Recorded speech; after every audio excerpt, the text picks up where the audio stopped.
नाज़रीन, डॉक्टर तार नज़ीर आपसे मुखातिब है और मैं आपको अपने प्लेटफॉर्म पे खुशामदीद कहता हूँ। नाज़रीन, हमें पता है कि जो कानून है, असूल है या ज़वाबित हैं, जो इंसानी ज़िंदगी में खूबसूरती लाते हैं, इसके 4 मुख्तलिफ दर्जात हैं या इसके 4 मुख्तलिफ कैटेगरीज़ हैं। सबसे बड़ा कानून अल्लाह का कानून है, जो अल्लाह पाक हमें शरीयत की शक्ल में अंबिया के थ्रू इस दुनिया में पहुँचाते हैं। उसके बाद रियासत का कानून है, जिसको हम दस्तूर कहते हैं, कॉन्स्टिट्यूशन कहते हैं या लॉ ऑफ स्टेट कहते हैं। फिर कुछ तीसरे दर्जे का जो लॉ है, वो मखसूस ख़ानदान हैं, कबाइल हैं, जिन्होंने अपनी आसानी के लिए, अपनी सरगर्मियों को रेगुलेट करने के लिए कुछ रवायात इस्टेब्लिश की होती हैं। उनके रस्म और रिवाज होते हैं, जिसकी बुनियाद पे उनके शादी ब्याह होते हैं, उनके लिबास, उनका खाना पीना या मुख्तलिफ सकाफ़ती एक्टिविटी होती हैं। आखिरी दर्जा जो है, वो इनफरादी सतह पे लोग अपनी ज़ात के लिए, अपनी शख्सियत के लिए कवानीन वज़ा कर लेते हैं, तो उसका तल्लुक क्योंकि उनकी अपनी ज़ात से होता है, तो उसका फ़ायदा और नुकसान उनकी अपनी ज़ात को ही होता है। लेकिन जो बात करने वाली है और बात सोचने वाली है, इन कवानीन की ज़रूरत क्या है? अल्लाह पाक ने हमें तख्लीक किया, तो उसके बाद हमें ये शरीयत और ये कानून और ये जो सेक्रेड टेस्टामेंट्स या बाइबल्स या कुरान हमें क्यों दी? इसलिए दी ताकि हमारी ज़िंदगी में एक तवाज़ुन आए और हम आगे हो, यहाँ पे अमन और सलामती की बालादस्ती हो। और सबसे जो अहम बात है वो ये है कि अल्लाह पाक की हम शनाख्त कर सकें। अब हम अल्लाह को देख तो नहीं सकते, लेकिन अल्लाह की इन निशानियों को हम देख के उसकी पहचान कर सकते हैं। तो ये अंबिया जो आते हैं, ये हमें अपने खालक से मुतारफ़ कराती हैं, उसकी पहचान कराती हैं। तो इसका मतलब है जो कानून अल्लाह पाक हमें देता है, जो दस्तूर देता है, ये क्योंकि अपनी सच्चाई और अपनी हक़ानियत को उजागर करता है और इसके नतायज हम देखते हैं। और इनके नतायज को देखते हुए हम इस चीज़ का अदराक करते हैं कि वाक़ई इस हमारा कोई खालक है, जिसके कानून को जब हम माने तो अमन और सलामती का हर सू प्रचार हो जाता है। बात को आगे बढ़ाते हुए मैं इसकी अहमियत को बताने की कोशिश करूँगा कि इसकी वैल्यू क्या है। हमने देखा कि जहाँ पे भी इन कवानीन की, अल्लाह के कवानीन की या स्टेट ऑफ लॉ, जिसको हम कानून दस्तूर कह लें, जिसको हम कॉन्स्टिट्यूशन कहते हैं, वहाँ पे जिनकी प्रॉपर इम्प्लीमेंट होती है, वहाँ पे अमन व सलामती भी होती है, वहाँ पे अदल व इंसाफ भी होता है।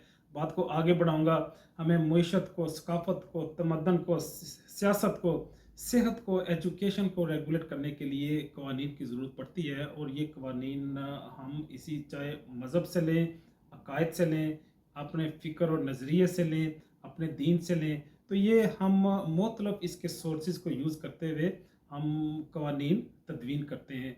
सबसे बड़ी बात ये है कि इससे इंसानी हकूक़ का तहफ़्फ़ुज़ होता है। इंसानी हकूक़ की जब मैं बात करता हूँ, तो वो कौन से इंसानी हकूक़ हैं? हाँ, वो 3 तरह के हमें प्रोटेक्शन मिलनी चाहिए, जो इंसान का, हर दुनिया में आने वाले इंसान का बुनियादी हक है। वो उसकी जान का तहफ़्फ़ुज़ है, उसके माल का तहफ़्फ़ुज़ है और उसकी इज़्ज़त का तहफ़्फ़ुज़ है। ये तहफ़्फ़ुज़ उसे हर सूरत में मैसर होने चाहिए, किसी भी कबीले, किसी भी इलाके, किसी भी मुल्क के अंदर। चादर और चारदीवारी का तहफ़्फ़ुज़ जो माशरे में मैं समझता हूँ कि अमन और सलामती की ज़ामन है। जिस माशरे में, जिस इलाकों में, जिस मुल्क में चादर और चारदीवारी का तहफ़्फ़ुज़ नहीं, वहाँ पे कभी अमन और सलामती आ ही नहीं सकती। बात को आगे बढ़ाऊँगा, जो शख्स, जो इंसान अल्लाह के कानून की पासदारी करता है, जो शख्स कुरान की बात को सुनता और मानता है, जो बंदा अल्लाह के नबी का गुलाम बन जाता है, तो फिर वो दुनिया का बेहतरीन इंसान बन जाता है। अल्लाह पाक खुद कहते हैं कि मैं ऐसे शख्स का हाथ बन जाता हूँ, उसकी आँखें बन जाता हूँ, उसके कान बन जाता हूँ। उसकी पूरी एक्टिविटी क्योंकि अल्लाह के अहकामात में डूब जाती है, तो इसलिए वो दुनिया के अंदर बेहतरीन अल्लाह का नुमाइंदा हो जाता है, उसका ईमान कामिल होता है। उसकी हर एक्टिविटी खौफ खुदा के गिर्द घूमती है, इसी के ज़ेर असर होती है, तो इसलिए वो बेहतरीन इंसान बन जाता है। अल्लाह के नबी ने भी फरमाया कि मोमिन झूठा नहीं हो सकता और उसके अखलाक कामल हो जाते हैं और वो मुहसिन इंसानियत का बेहतरीन नुमाइंदा बन जाता है। बात को आगे बढ़ाऊँगा, जिस ख़ानदान में असूलों और कवानीन की बालादस्ती हो, जहाँ पे एक दूसरे का एहतराम हो, जिनके कुछ कवायद हों, वो उस ख़ानदान को आगे बढ़ने से, उस ख़ानदान में अमन और सलामती आने में, खुशहाली आने से कोई भी नहीं रोक सकता। ऐसे ख़ानदान खूबसूरत हो जाते हैं, وہ بہترین خاندان بن جاتے ہیں۔ تو سب سے اچھا جو خاندان تھا اللہ کے نبی کا خاندان تھا، جو دنیا سے جب جانے لگے تو ان کے گھر میں اگرچہ کھانے کے لیے کچھ چیز نہیں تھی، تو آج ہماری تو محفلوں میں صرف کھانے کی باتیں ہوتی ہیں، کیا کھایا ہے، کیا پکایا ہے، کیا پکائیں گے، کس طرح پکتا ہے، یہ ہمارے موضوعات ہوتے ہیں جب ہم اکٹھے ہوتے ہیں۔ لیکن اللہ کے نبی کا دیکھیں، جو دو جہانوں کا سردار ہے، دنیا سے جانے لگے ہیں، تو گھر میں پکانے کے لیے کچھ چیز نہیں تھی، تو حضرت عائشہ رضی اللہ عنہا نے ادھار لے کے گھر میں پکایا۔ لیکن ایسی صورت میں بھی اللہ کے نبی کے گھر میں 7 تلواریں لٹکی ہوئی تھیں۔ تو وہ 7 تلواریں ہمیں ایک پیغام دے رہی ہیں۔ وہ کون سا پیغام ہے؟ وہ حریت کا پیغام ہے، وہ آزادی کا پیغام ہے، وہ دنیا سے لاپرواہی کا پیغام ہے، وہ جہاد کا پیغام ہے۔ تو اس کا مطلب ہے اللہ کے نبی چاہتے ہوئے بھی ہمارے لیے ایک ایسا پیغام چھوڑ گئے کہ جو رہتی دنیا تک قائم رہے گا۔ بات کو آگے بڑھاؤں گا، کیونکہ دولت اور وسائل جو ہیں یہ ہماری امت کا فتنہ ہے۔ ہمارے نبی صلی اللہ علیہ وسلم نے بھی یہی فرمایا ہے۔ عمر رضی اللہ عنہ کے دور میں جب فتوحات ہوئیں، مال غنیمت مدینہ میں اکٹھا ہوا، تو کثیر مال غنیمت کو دیکھ کے حضرت عمر رضی اللہ عنہ رو پڑے، ان کی آنکھوں میں آنسو آ گئے۔ لوگوں نے پوچھا یا امیر المومنین کیا ہوا؟ انہوں نے کہا کہ مجھے پتہ ہے کہ جس قوم میں دولت آ جاتی ہے وہاں پہ رشتے کمزور ہو جاتے ہیں، لوگوں کی دیواریں اونچی ہو جاتی ہیں، تو ان کا آپس میں احساس ختم ہو جاتا ہے۔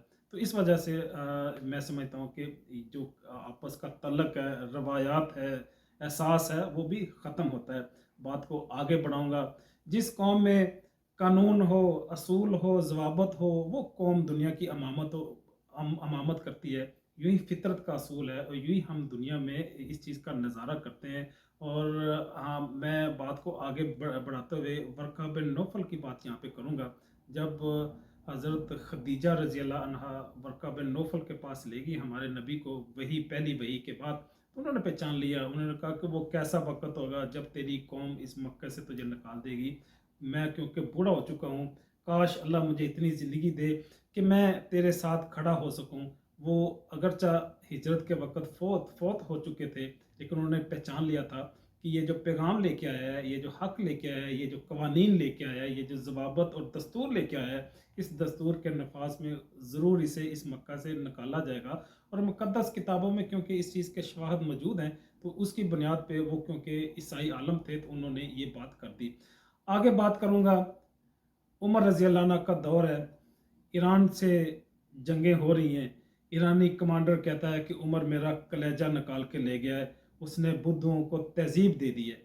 وہ تہذیب کہاں سے آئی ہے؟ وہ تہذیب اسی قرآن سے آئی ہے، وہ تہذیب انہی عقائد، فکر اور نظریات سے آئی ہے۔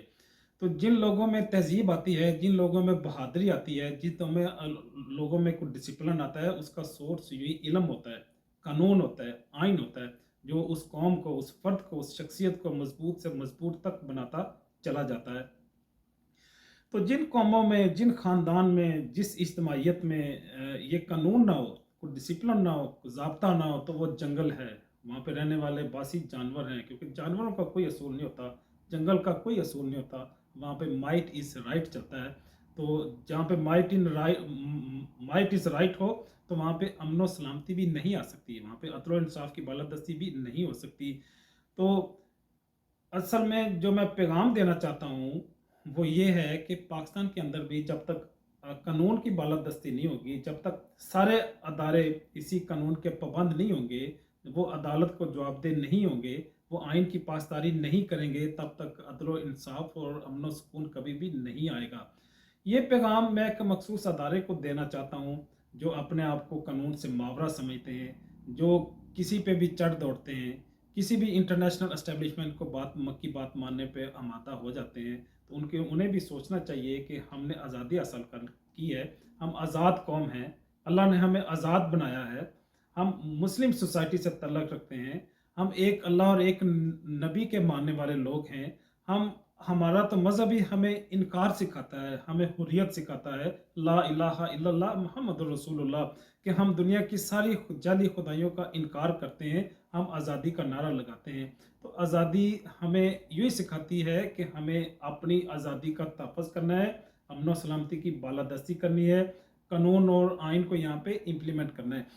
اسی پیغام کے ساتھ ڈاکٹر طاہر نذیر آپ سے اجازت چاہتا ہے۔ ملتے ہیں زندگی کے کسی نئے موڑ میں، نئے علمی عنوان کے ساتھ، تب تک کے لیے اللہ حافظ۔